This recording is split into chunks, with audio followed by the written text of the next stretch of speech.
సాక్షి TV ప్రసారాలను నిలిపివేయడం చట్టరీత్యా నేరం. సాక్షి టీవీ ప్రసారాల కోసం మీ స్థానిక కేబుల్ ఆపరేటర్ని వెంటనే సంప్రదించండి. డిటిహెచ్లో, ఇంటర్నెట్లో కూడా సాక్షి టీవీ ప్రసారాలను వీక్షించవచ్చు. ఏపీ తీరం వైపు మోందా తుఫాన్ దూసుకొస్తోంది. కాకినాడ పోర్టులో 5వ నెంబర్ ప్రమాద హెచ్చరికను జారీ చేశారు. యాంకరేజ్ పోర్ట్, డిప్ వాటర్ పోర్టులో కార్యకలాపాలు పూర్తిగా నిలిపేశారు. సురక్షిత ప్రాంతానికి 13 నౌకలు తరలించారు. హోప్ ఐలాండ్ నుంచి 110 మంది మత్స్యకారులను తరలించారు. ఉప్పాడ, కాకినాడ బీచ్ రోడ్డు మూసేశారు. జిల్లా వ్యాప్తంగా 269 పునరావాస కేంద్రాలను ఏర్పాటు చేశారు. ఇవాళ నుండి 5 రోజుల పాటు పాఠశాలలకు సెలవులు ప్రకటించారు కలెక్టర్ మోహన్. తుఫాన్ సహాయక చర్యల కోసం కంట్రోల్ రూమ్లు ఏర్పాటు చేశారు.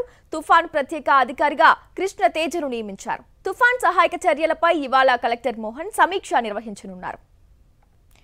అంశానికి సంబంధించి పూర్తి డీటెయిల్స్ ఉప్పాడ బీచ్ నుంచి మా కరెస్పాండెంట్ రాజు అందిస్తారు. రాజు, చెప్పండి, ఇప్పటికే ఏపీ తీరం వైపు మోందా తుఫాన్ దూసుకొస్తున్న నేపథ్యంలో ఇప్పటికే కాకినాడ పోర్టులో 5వ నెంబర్ ప్రమాద హెచ్చరికనైతే జారీ చేశారు. మరి అంశానికి సంబంధించి డీటెయిల్స్ ఏంటి రాజు? అక్కడ పరిస్థితులు ఎలా ఉన్నాయి? రైట్, ప్రస్తుతం అయితే మోందా తుఫాను ప్రభావంతో కాకినాడ జిల్లాలో ఉదయం నుంచి కూడా ఆకాశం మేఘావృతమైంది. కారుమబ్బులు కమ్ముకోవడంతో పెద్ద ఎత్తున వర్షం కురుస్తున్న పరిస్థితి అయితే ఉంది. ప్రస్తుతం నేను ఉప్పాడ కాకినాడ బీచ్ రోడ్లో ఉన్నాను. ఇక్కడ చూసినట్లయితే కడల తీరం అంతా కూడా కన్నెర చేసిన పరిస్థితులు కనిపిస్తున్నాయి. పెద్ద ఎత్తున కెరటాలు ఎగసిపడుతున్న దృశ్యాలు మనం విజువల్స్ లో చూసుకోవచ్చు. ఉప్పాడ తీరంలో అంతా కూడా ఈ కెరటాలు దాటికి మొత్తం ప్రజలంతా కూడా ఆందోళన చెందుతున్న పరిస్థితి అయితే ఉంది. ఇంకా ముఖ్యంగా ఈ వారం రోజుల పాటు కాకినాడ ఉప్పాడ బీచ్ రోడ్ని రాకపోకలను నిలిపివేశారు. దీంతో పాటుగా సూర్యాపేట, అదేవిధంగా ఎన్టీఆర్ బీచ్లు కూడా సందర్శనలు రాకుండా మూసివేసిన పరిస్థితి అయితే కనిపిస్తుంది. ఇక ముఖ్యంగా తుఫాన్ తీరం దాటే సమయంలో పెద్ద ఎత్తున ఉప్పెన ఎగసిపడే అవకాశం ఉందని చెప్పి ఇప్పటికే వాతావరణ శాఖ హెచ్చరికలు జారీ చేసింది. ముఖ్యంగా ఏవైతే 6 తీర ప్రాంత మండలాలు ఉన్నాయో తొన్నంగి, యూకొత్తపల్లి, కాకినాడ రూరల్, కరప, తాళరేవు, కాకినాడ అర్బన్ ఈ మండలాల్లో ఉన్నటువంటి మత్స్యకారులను అప్రమత్తం చేశారు. సురక్షిత ప్రాంతాలకు తరలి వెళ్లాలని చెప్పి ఇప్పటికే సూచించడం జరిగింది.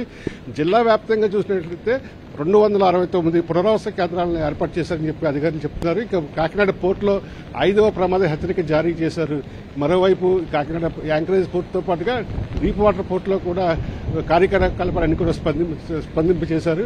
సురక్షిత ప్రాంతాలకి 13 నౌకలు తరలించడం జరిగిందని చెప్పి అధికారులు వెల్లడించడం జరిగింది. మరోవైపు తుఫాను ఎదుర్కొనేందుకు అధికారులంతా కూడా సన్నద్ధంగా ఉన్నాయని చెప్తున్నారు. తుఫాన్ ప్రత్యేక అధికారిగా కృష్ణ తేజను ప్రభుత్వం నియమించింది. ప్రస్తుతం కాకినాడ కలెక్టరేట్ లో తుఫాన్ సహాయ చర్యల మీద సమీక్షలు అయితే నిర్వహిస్తున్నారు. ముఖ్యంగా చూసినట్లయితే తుఫాన్ తీరం దాటే సమయంలో గంటకు 100 నుంచి 110 కిలోమీటర్ల వేగంతో బలమైన ఈదురుగాలు వీస్తాయని చెప్పి హెచ్చరికలు జారీ చేసిన నేపథ్యంలో పూరిళ్లు, అదేవిధంగా పాత భవనాల్లో ఎవరు కూడా నివసించవద్దని చెప్పి అధికారులు ఆదేశాలు జారీ చేశారు. తుఫాన్ తీరం దాటే సమయంలో ప్రజలెవరూ కూడా బయటికి రావద్దని చెప్పి హెచ్చరికలు జారీ చేశారు. గ్రేసీ. Right Raju, thank you. Sakshi TV ప్రసారాలను నిలిపివేయడం చట్టరీత్యా నేరం. సాక్షి టీవీ ప్రసారాల కోసం మీ స్థానిక కేబుల్ ఆపరేటర్ని వెంటనే సంప్రదించండి. డిటిహెచ్లో, ఇంటర్నెట్లో కూడా సాక్షి టీవీ ప్రసారాలను వీక్షించవచ్చు.